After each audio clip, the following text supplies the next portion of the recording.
Hey everyone, Derrick Hines here. Welcome to the podcast where I'll share with you the patterns, insights, research, and technologies that we use in my own pain and performance practice to help people improve their health, speed their healing, and increase their longevity.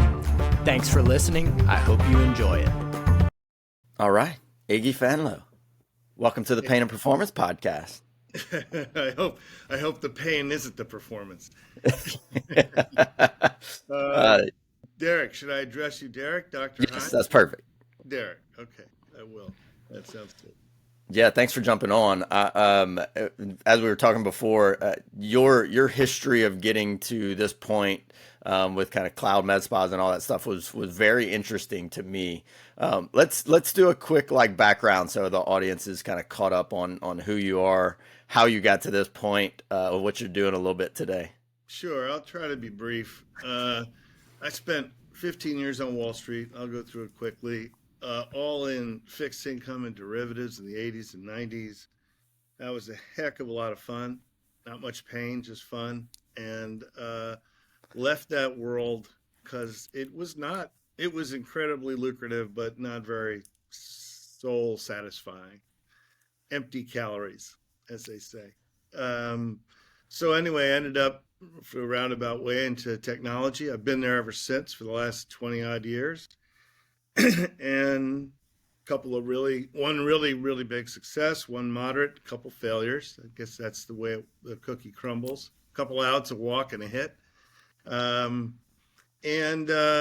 always like to tell the origin story of this last one. So fast forward all those years. It's kind of, I don't want to call it between jobs or between journeys. And I was watching an anniversary show of the Oscars. And I'm going to get it wrong, but it was in 2017 or 18, and it's 17, I think. And it was 75th anniversary show. So they were showing, we always watch the Oscars with a bunch of neighbors. We watch the Super Bowl, we watch the Oscars, kind of the ladies' Super Bowl. And, so you switch seats, kind of. Anyway, they were watching, and I'm watching, and they're showing these clips from 20, 40, 60 years ago. And in the clips, you can see the differences in people's aesthetic appearance. And it was a very clear trend. It was almost, in your face, like they almost planned it that way. Yeah. And then the last one was 20 years before that, David Beckham, first metrosexual, and, no hair, tons of ink, teeth perfect. And it struck me like, oh my God, we're on this one-way street of what is considered societally acceptable, both men and women obviously probably with more of a stronger lens, but both men and women where they had to go. And then at the same place, same evening, I saw a bunch of teenagers taking selfies. And I said, wow, that's a lot of scrutiny. I mean, I had my picture taken when I was a teenager. You could count on one hand a year, and they were doing it on two hands in an hour. Yeah. And Zoom like this just is another accelerant. And sure enough, we've seen the trend in aesthetics. It's gone from 25 years ago, the average age of someone getting a medically aesthetic treatment would have been in their 50s. And now it's early 30s. Yeah. So, and the industry keeps growing. I mean, it's another example of the lipstick effect. Even when times are tough, people spend money on themselves and their appearance. It literally comes from the Depression, the lipstick effect. Yeah. So yeah, that was the origin story. And then I just started exploring, okay, so this is a good category. Let me look at the hard numbers, the size of the industry, the growth rate, the opportunity, and then what's the wedge in? And I first looked at teeth and then hair care and then opening the med spa. And I looked at kind of the problems, and it immediately popped out to me when I saw these stats. And it's probably the one thing that drove me more than the Bureau of Labor Statistics, I want to say 2018. It showed that 91% of the locations of the 1,000,001 locations, almost 1,000,000 of them had no employees, had no W-2 employees. And I said, wow, that's incredible. I knew that was a common thing, renting a chair in a hair salon, but I didn't realize it was 90%. That's extraordinary. That must be an economic force to deal with. So I said, let's explore what that is. It became crystal clear after just doing some legwork, going to talk to people, why that was. And it was really simple, and it made sense to me because I had done the same thing. I'd followed my hairdresser around to 5 different places in the city of San Francisco at that time. And it was that the client's ultimate loyalty was to the service provider and not to the location or the business owner. And so it made all the sense in the world. The business owner was like, wait a second, this is a Sisyphean task. I keep investing in the business, investing in the marketing, the training, the machinery, whatever it happens to be. And the lifetime value, the true economic value of the business can leave out the door with the practitioner. And I said, that no wonder it's ended. These people are just tired of getting kicked in the teeth. And I said, the exact same dynamic exists in medical aesthetics, and it's inevitable for that to happen. And today, it's funny, I talk to so many nurses. I take calls, several a day, with young or even middle-aged nurses looking to get into aesthetics. And the most common refrain is a frustration with the breaking into the industry. They all say, hey, I have to have 2 or 3 years experience to get into the industry. But if I have none, how do I get in? Is it catch-22? And I said, that's correct. That's exactly right. But these owners are telling a white lie. They don't care about your experience. They care about your client list. And so they don't want to really, reveal the reality is that they just should have a rental model. That's where we need to go. That's the end game. The client list is almost all the economic value. So whoever owns that, they really own the value of the business. So the only logical model economically is a rental model. The employee model is a silly one. And now this week, the FTC comes out and makes non-competes illegal. Yeah. And, I know there's fights at the high end, the $250,000 a year, $1 million bankers, but at the low end, it's so real. It's so true. And non-solicits are completely moot with social media. Yeah. You don't have to solicit. You don't have to call or mail people. You just post on Instagram and your clients know about it. So fluidity of labor is so great that the model is getting more and more accelerated. Yeah, I think the last couple of years too has just kind of pushed the trends that we were going into an accelerated change because of the challenges that the business owners have faced over the last few years. Is certainly in healthcare, and in some of these spaces where you spent years building up a clientele and having access, and then realizing how fragile that can be with one or two kind of changes in the access to patients from a government level and can really stress test the business. So I know I get to speak to a ton of business owners every week, and it's like everybody's in the same boat of looking at, can we hire?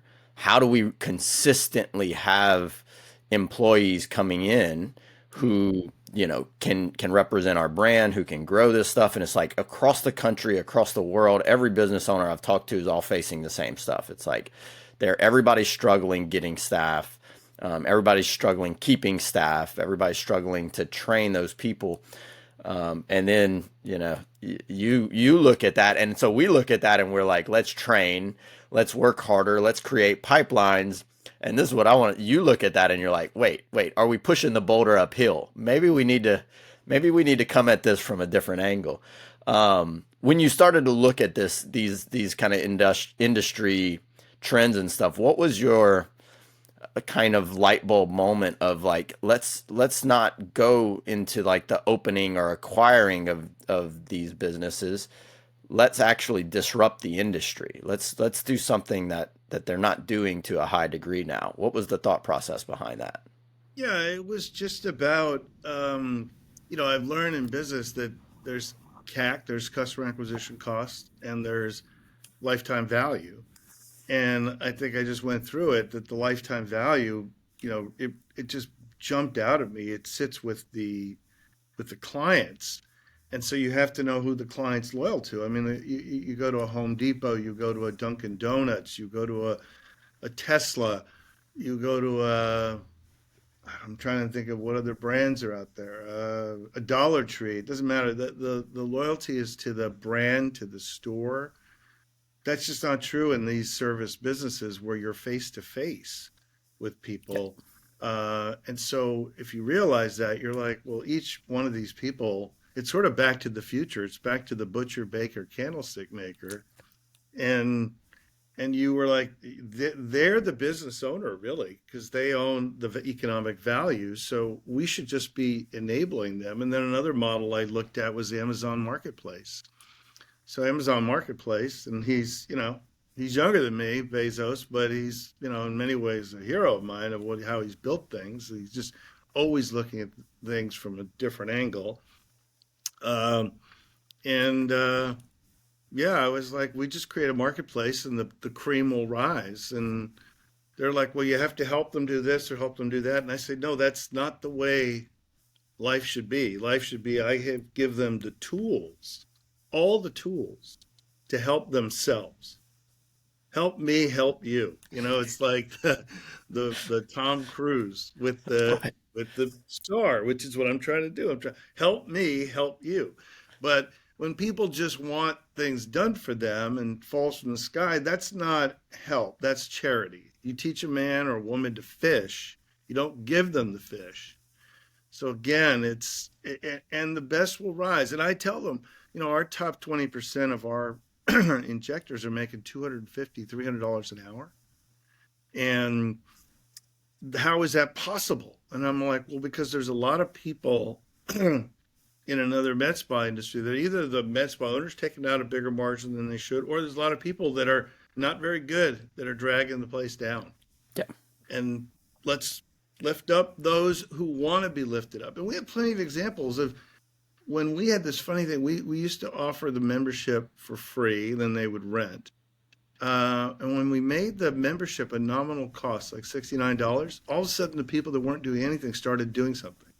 And it's because they now were paying $69 a month. They're like, oh, now I have to do something. And I'm like, really? Because I'm charging you, now you're working harder. That is incredible. Just another business lesson learned, that if you give something for free to people, they think it's worth nothing. Yeah. So anyway, and then the beauty of what we found now is maybe with some of your clients, we've sort of hit on this vein of orthodontists and dentists outside of med spas to turn their space into cash.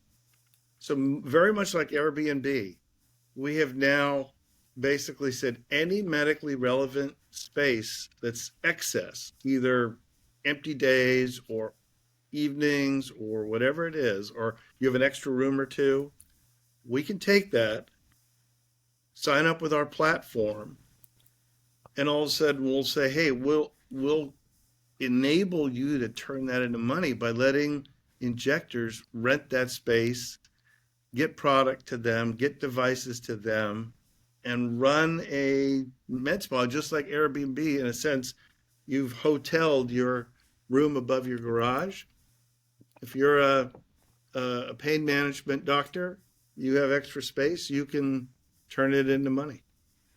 Yeah, and I think I would have to write some of this down because I'm doing this off the top of my head, but we have a beautiful office. So like when you come in my office, it feels like you're at a spa. We have a pain, physical and regenerative therapy clinic in Louisiana here. And it's, very much, much more, at least when you get in there, and like the relaxing and kind of spa feel at the outset of it.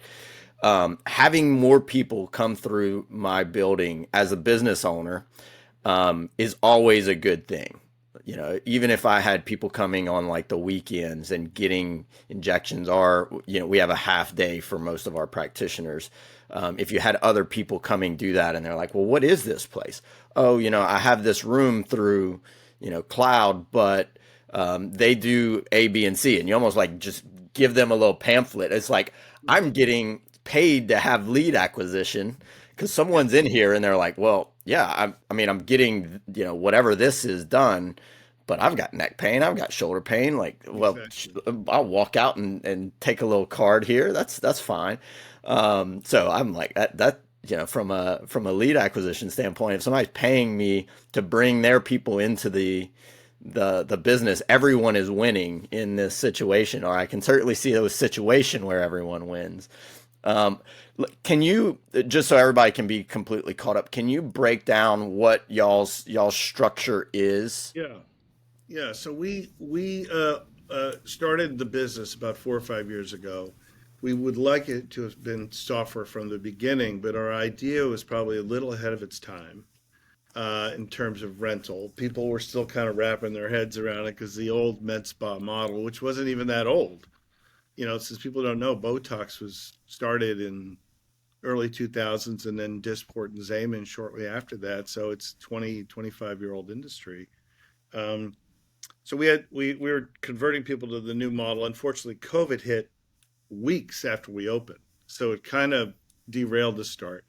But we wanted to be a platform always. We built our test kitchens, if you will, in Boston and Dallas, ate our own dog food, went through the problems, understood all the issues with the software, but we always wanted to offer it to third parties. And now we're at 24 locations, I believe, all across the US, from California to Illinois to Texas to Kansas to Georgia. We're looking at Florida and obviously the Boston area, New York, New Jersey, North Carolina. Uh, it's everywhere. Georgia again, I guess. So it's everywhere. But what we do is we provide the toolkit, the software and services, uh, payment processing, inventory management, group purchasing, um, products, vendor relationships, scheduling, calendaring, and even tools for connecting people with medical directors, malpractice insurance, and even provider recruitment. So we've hit on a really, just in the last few months, a really great uh, lead acquisition and funnel to convert new providers or existing providers into the cloud med spa model. So we can hand that toolkit to a new cloud partner who's trying to turn their medically relevant space, maybe your space, some of it, on Sundays into injections. And like you said, that could be, especially if it's a non-med spa, it can be free cross marketing. Yeah. You get leads and they get leads too. But yeah, we just say, hey, you have extra space. It's sitting there. And the orthodontist was a really interesting one because I came to learn that most successful ones have two or three locations. Yep. And so any one location is open 2/3 of the time. Right. And so it's just sitting there and they're like, it's medically relevant. Um, you can just turn on our system. It's literally within 24 hours. And now you open it up to legal and licensed and trained injectors, and they come in and use the space and rent it. And you've just now turned empty space into cash. And so like as the provider in, so the person who's in there providing the treatment, Yeah. they would do billing through there. Is that it? Does it house like an EMR where they're No, doing like the patient stuff, or they would kind of carry their own EMR? no. In this case, think of the orthodontist as just a landlord. It's all they are. They're just a landlord. In our app, uh, the provider can schedule their patients, can charge their patients, they can book the room, they can buy the products. It's a whole app for them. The EMR generally occurs between the medical director and the provider. So they have an independent relationship. We do introduce quite a few of them because a Yeah. lot of nurses don't have maybe the connections or the network to find a medical director, and we fortunately do, so we can put the two together. But they write their own individual contract that we're not party to, and so as part of that, generally there's an EMR, and everybody seems to have a different flavor. So for us to force that is kind of Yeah. gratuitous. We're not part of the contract. So it would be like us forcing the amount of malpractice insurance they should take. That's between the insurance company and the provider. So we're doing all the physical logistics, software management, I guess is what I'd say. Yeah. Yeah. Yeah, y'all live in an interesting like space, certainly as you continue to kind of find those other niches where it's like this intersection between healthcare and technology and I guess even on the higher level kind of entrepreneurship, because you're trying to let all the practitioners be their own, be an entrepreneur of some sort. And so, Exactly. it's democratizing the access Yeah. to treatments and patients and business on some level, which I think, I don't know, I'd love to hear your thoughts on this. I've talked at conferences about this, that it's going to continue to grow where you have two ends of the spectrum. You have like these individual micro businesses, and there's a lot of them. And then you have the brands where people have really built like, this is our system. And yeah, people kind of come and go, but you come for what we built up here. And it's going to continue to kind of live in these two separate categories, at least more and more. That's what I see from this. There's a lot more of these like, kind of smaller, single practitioner businesses that are taking hold. And then you have, the bigger ones who are trying to make a big footprint. And so you make it a lot easier for somebody to say, like, I'm not selling to one of these big companies because I can have my patients and I can, do this without a lot of overhead and risk. And that's, speaking from the business owner perspective, that's what keeps you up at night is, you got payroll, you got overhead, you got a lot of mouths that you want to feed and you want to keep healthy and happy. And, that's not for everybody, and it shouldn't be for everybody. There's a lot of people that I try and talk out of starting businesses, but this gives you a foot in the door, without some of that stuff. I love that. It's allowing people to like get a little flavor of it and benefit from that. That's a beautiful thing in a lot of ways. Well, it gives people opportunity to control their lives, to control their financial outcome, and to control their time. Like I say, our most successful ones, they're not making the most money, perhaps, but they're making $100,000 a year and working 10 hours a week. Yeah. 10 hours a week. The margins are that big in this industry. So I view it as inevitable. You saw it in businesses already over the last 30 years. You've seen you can win really big and you can win niche, but it's hard to win in the middle. Department stores are a great example. They've gotten crushed, but Tiffany's can win because they're just luxury, or LVMH, right? And Walmart can win because they're everything at low price. And those are the two ends, but the ones in the middle, even the Targets, J.C. Penney's, they've really struggled because being in the middle is hard. Same thing is true now for employment, whether it's all the way down to gig workers, but we're doing solopreneurs, very similar, like I said, Amazon Marketplace, or you could argue too, what's that, Fiverr? That's a similar one. Um, there's a great economist named Frank Coas. I was going to try to get this in. I always like to. He would have won the Nobel Prize, I believe. He died though, and they don't grant those posthumously. So he died in the 20s, but he wrote a very convincing paper, that the only real economic reason for a firm is transactions cost. So once you can eliminate transactions costs, you should push everything down because the HR burdens as you described it. That's the burden I hear every time I talk to an owner, the HR burden. You eliminate the HR burden because they're independent contractors. So you're not responsible. They're responsible for themselves. And that's a great place to be for everybody. And those that can't be, maybe they're working for a public service who can't operate properly in that environment. But he said it, if you have no transactions costs. Now, in the 20s, transactions costs were high because how did you communicate? Like, how did you set up meetings? It took forever. It's almost impossible now. How did we set up now? Whether it's calendaring or doodling and you can text and you can do synchronous, you can do asynchronous. I mean, communications costs and transactions costs have gone down to almost zero. Yeah. And so the logic, the economic logic, not political logic, that's different. People may want power, but the economic logic for a firm is starting to approach zero too. At a brand level, though, they're just playing with the brand. I mean, I think already, I'd say pharmaceutical companies have approached this largely this way.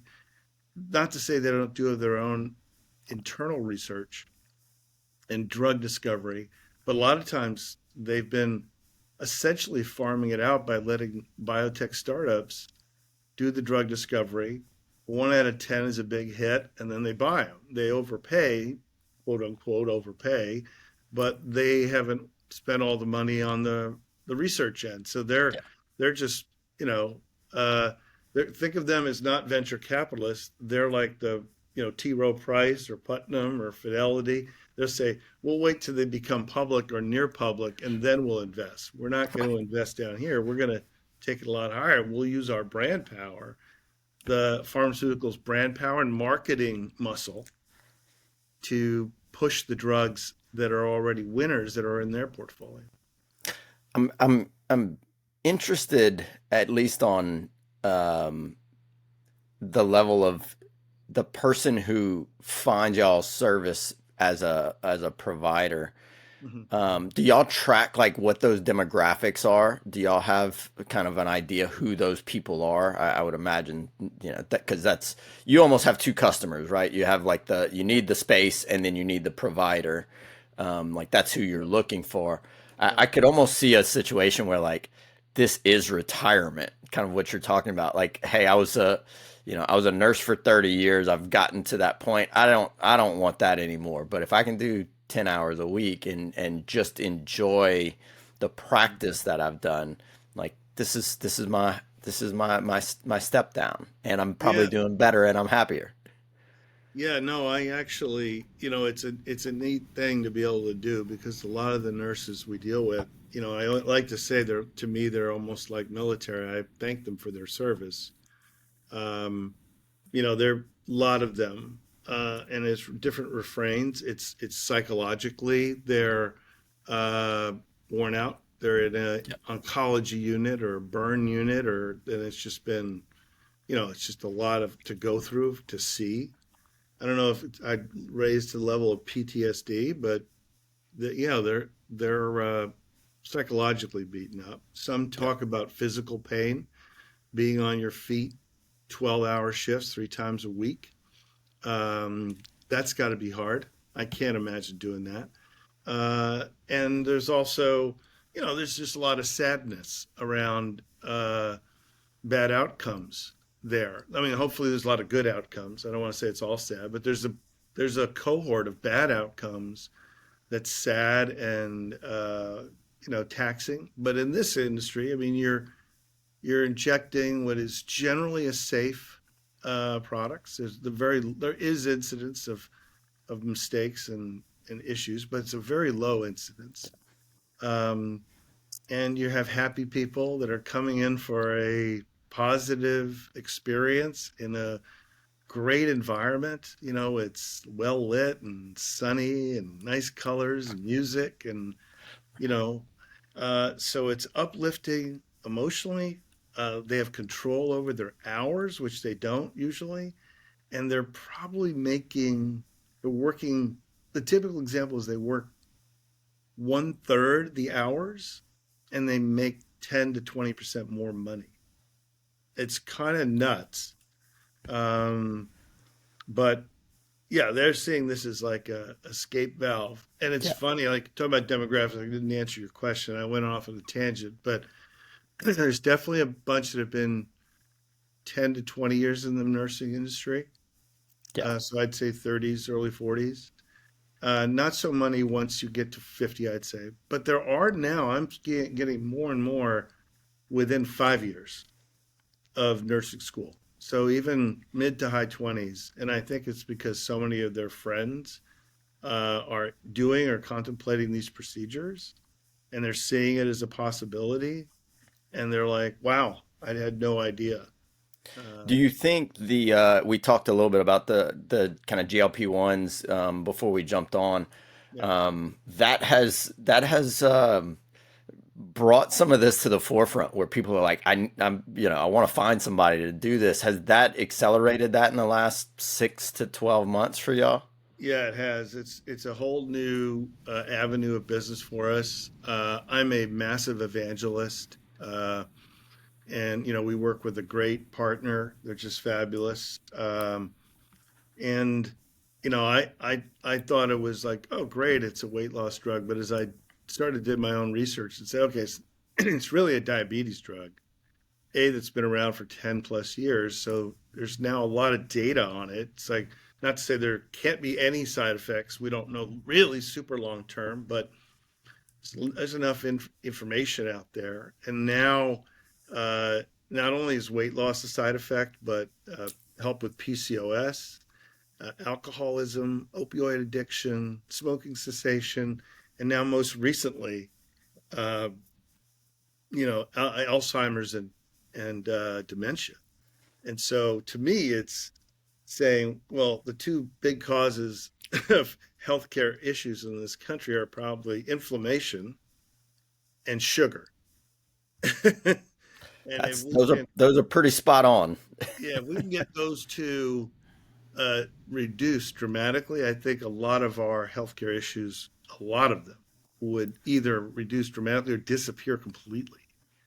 Yeah, this has been a very interesting thing, and in a good way. I talked about GLP-1s as a guest on a podcast probably in like 2018, and was like, look, this is something, we're kind of going through a lot of like the up and coming, kind of technology and treatment opportunities. And it was like, look, this has been around for a while. Here's what like the exercise community has seen with it and used it for. And then, like it was always just living in this house of a lot of different peptides that could be used for things. And then, this thing started to show promise and there was some improvements made on it. But then it just took off like a rocket ship over the last year. I'm like, look, it's been around for a while. We have a good safety profile with it.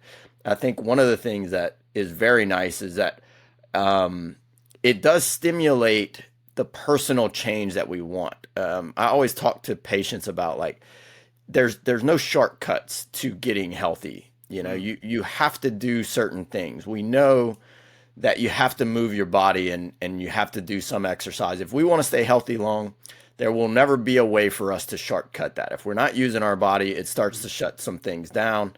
Yep. We have to put good fuel in our body to run it, or we're going to have issues.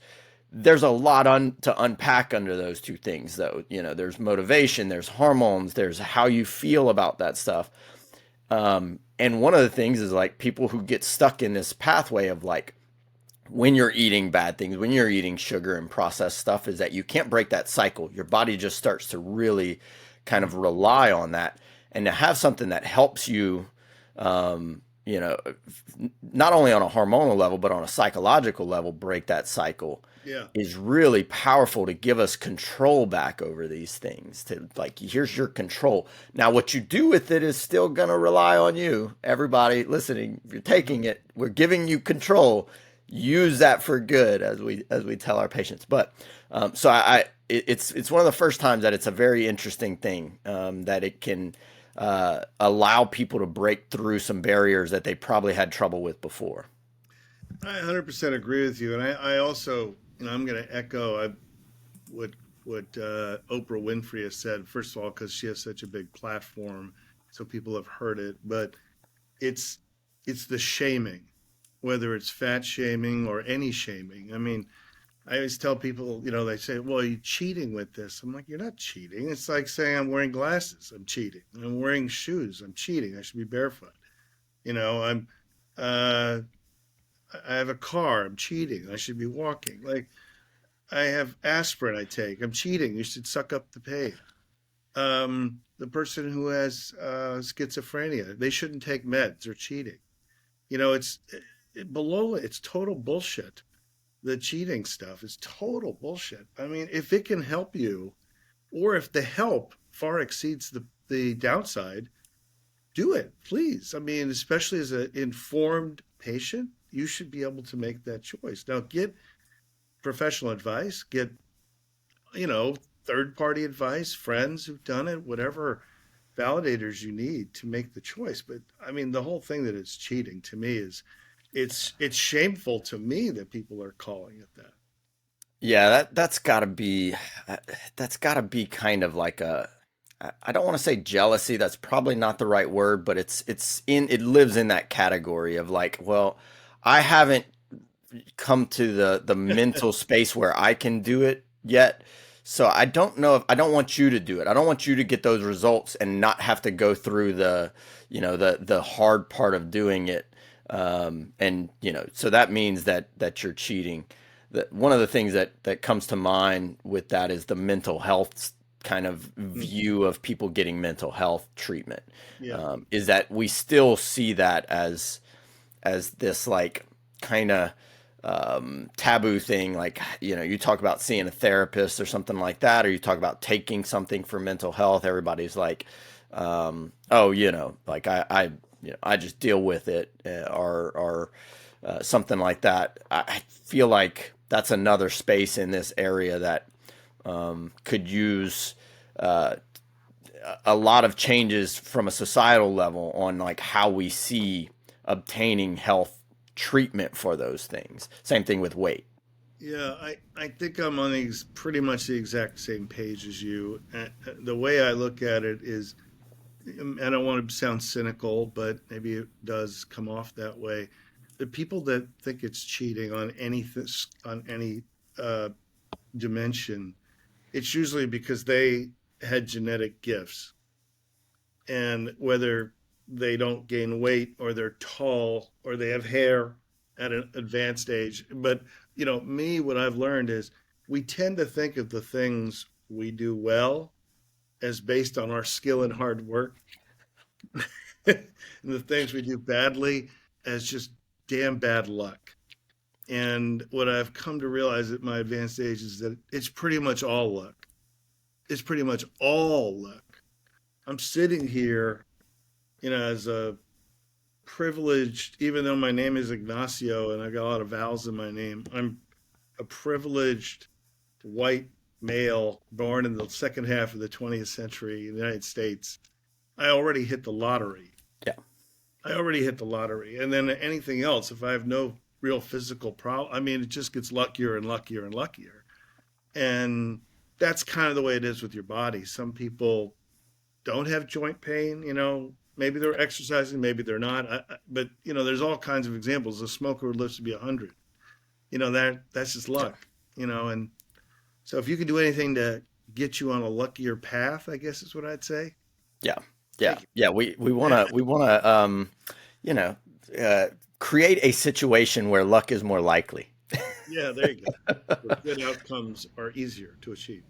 When you started to, what's y'all's team? What's the company look like now? Well, we're still a very small team. We have less than 10 employees. We've got three people in our technology development side.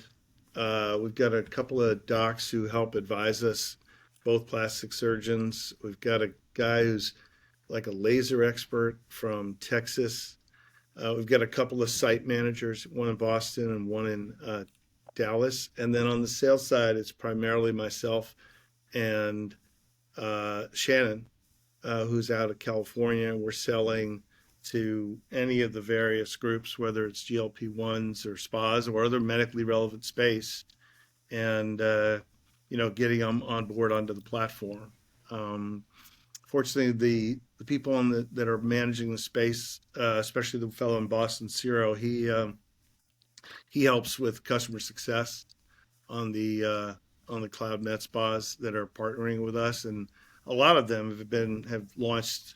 Maybe half of them have launched in the last quarter, so they're just starting to ramp up and getting providers, and we're getting them these tools to acquire providers. So Yeah.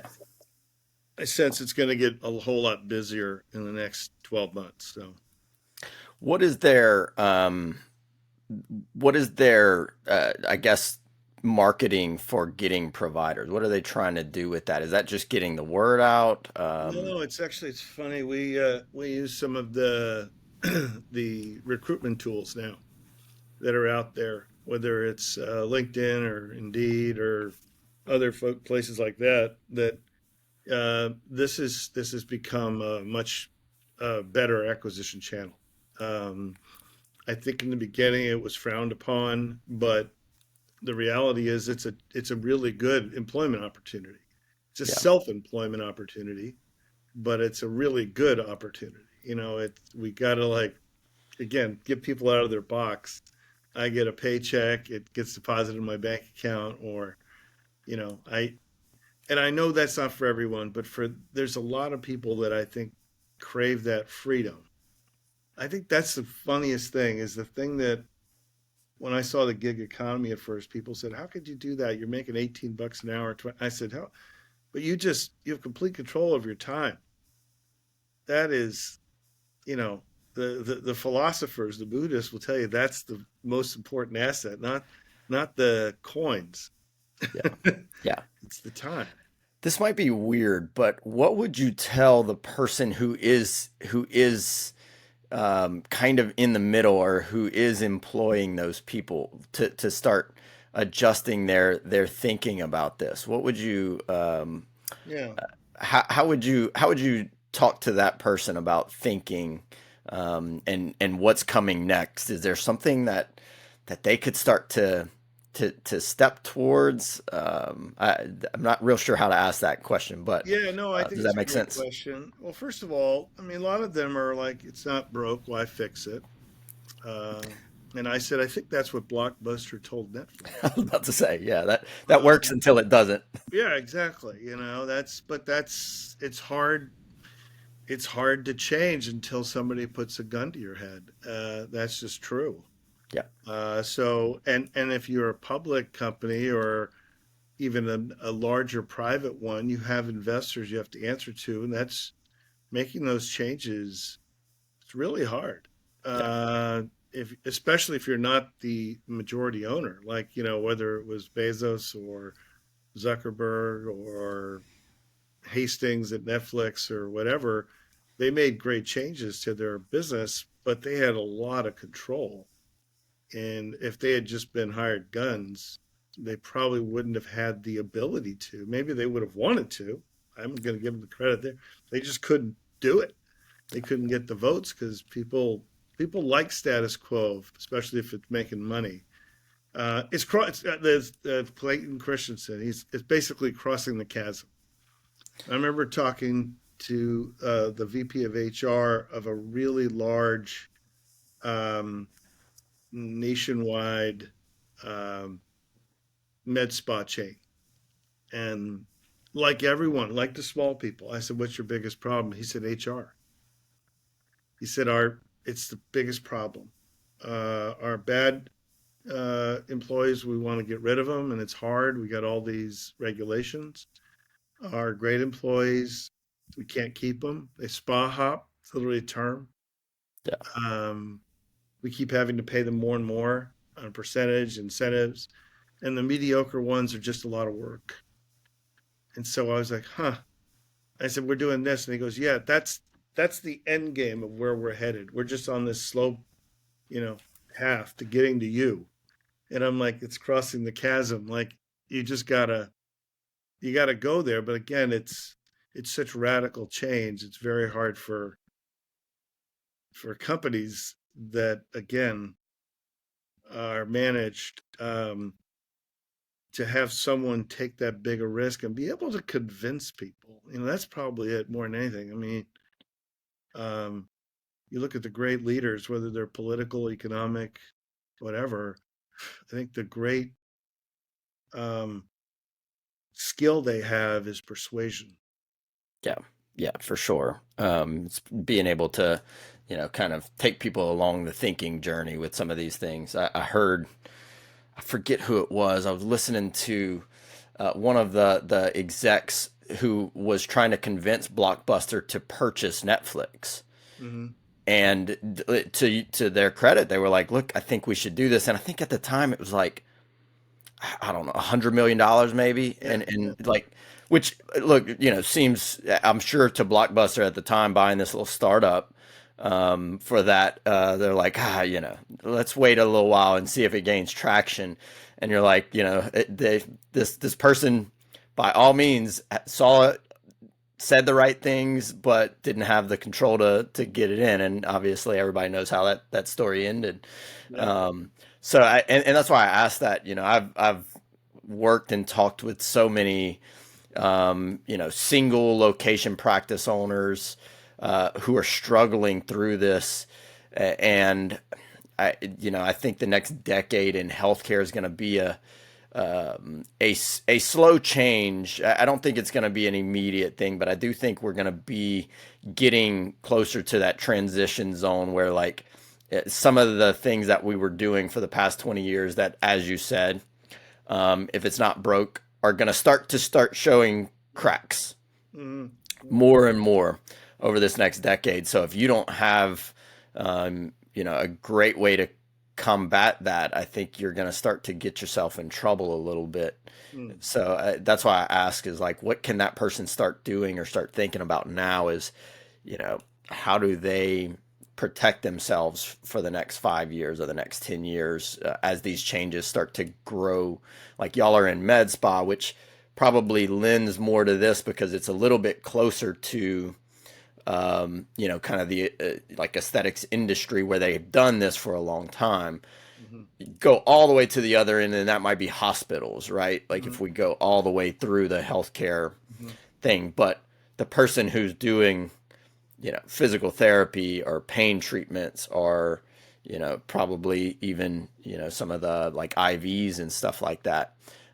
This is going to, these types of changes will be much more accessible over the next 5 years, or much more prevalent, I think.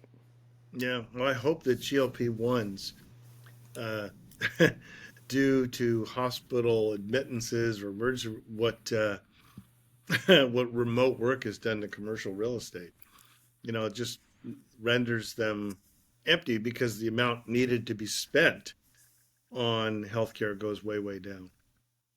Unpack that a little bit for me. Yeah. Expand on So, that a little bit. yeah, well, I mean, there's data now.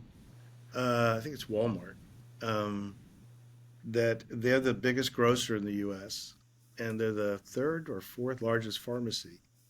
And so they anonymized the data and they published it that the people on GLP-1s, their basket sizes are down like 15 to 20%. So they're buying less food. So if you're weighing less, and these meds have an effect on your inflammation, you're going to be less of a burden on the healthcare system.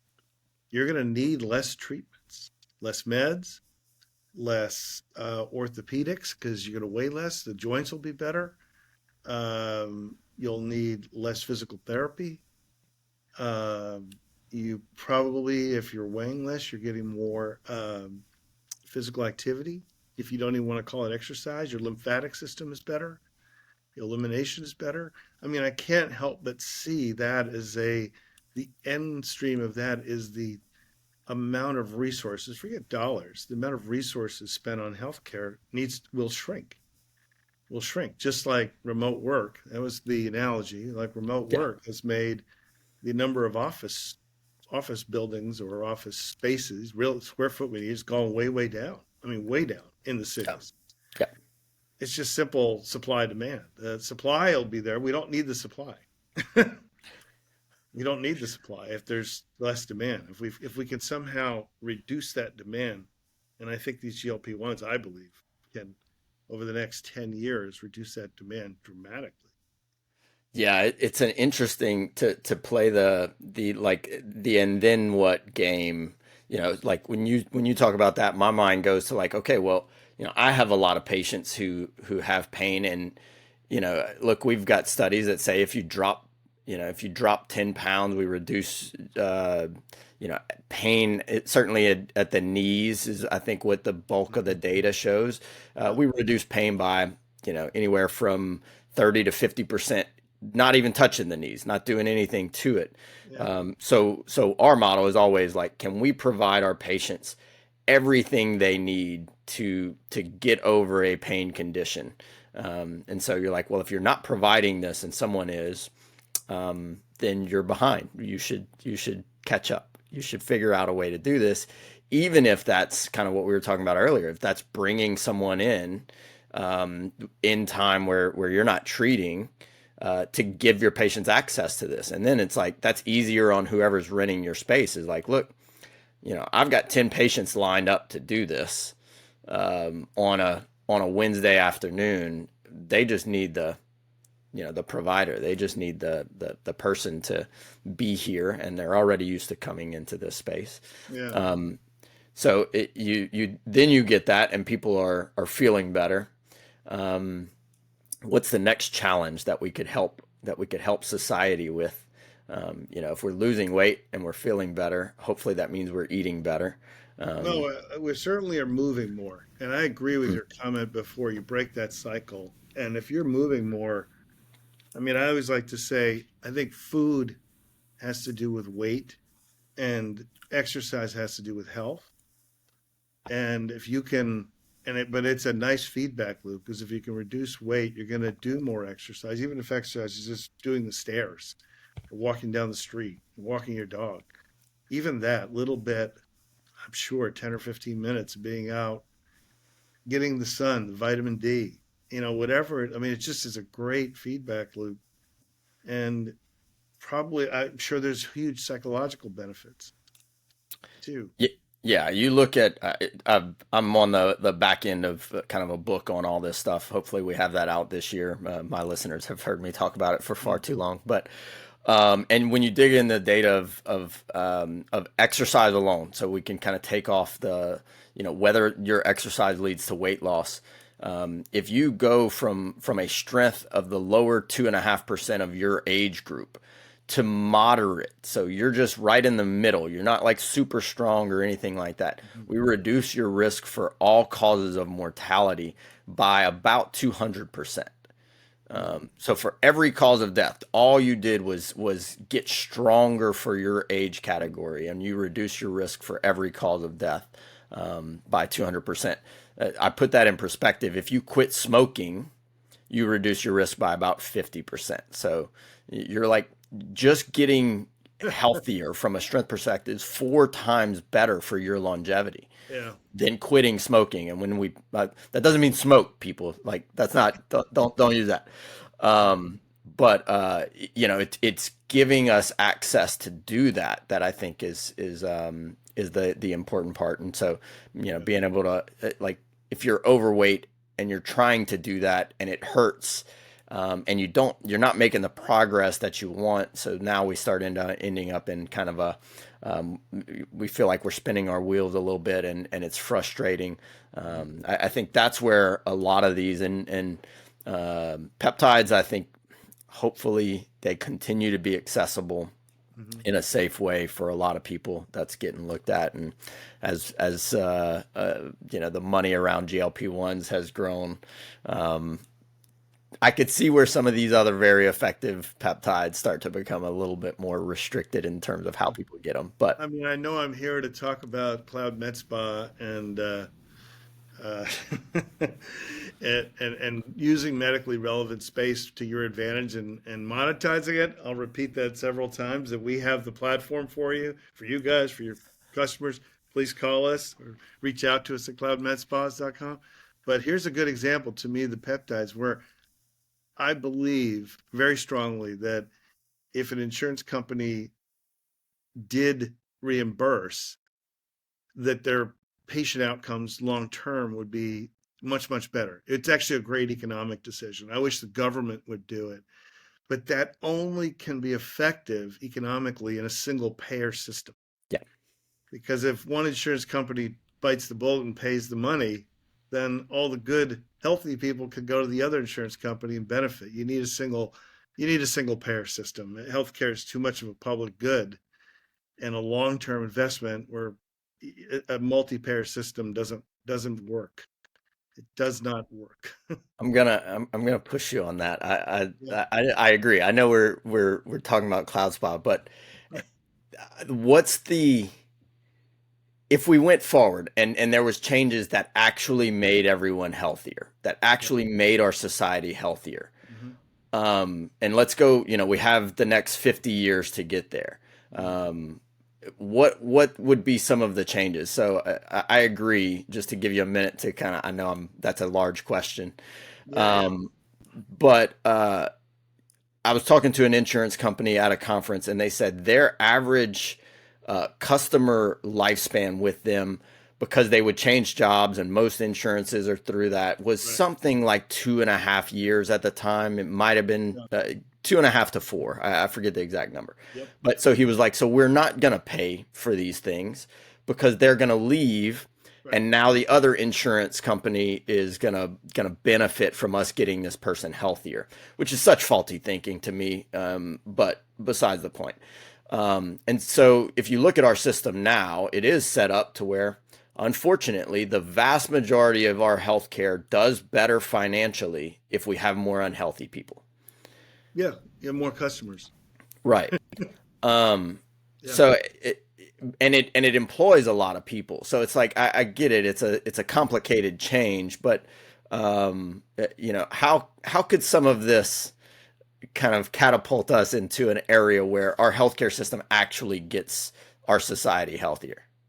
Yeah. Well, I mean, I was a Republican in the 80s and the 90s. I've since changed my tune. We can argue about that all day, but uh, the reality is you start to see more and more things as a common good. Now, the obvious one is the air, the water, the food supply, right? Those are common goods that with externalities, so you can use them at no cost and pollute them for other people, right? So it turns out, you know, I believe healthcare has all kinds of similar attributes. So if you're a pharma, what do you want to invest in? I mean, like Novo Nordisk did with diabetes and with these GLP-1s, they now have a massive recurring revenue stream. What really would be better is a genetic cure, something that triggered your genes, whether it's CRISPR or some other kind of technology that changes your genetic makeup so it mirrors maybe even the exact same effects, but it doesn't come through the vehicle of a drug. Well, guess what? I mean, I've talked to pharmaceutical executives. They're like, that's terrible business for us. We want recurring revenue.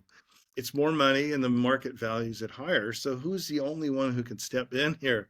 Again, it's the government because at the end, they bear all the costs. Right.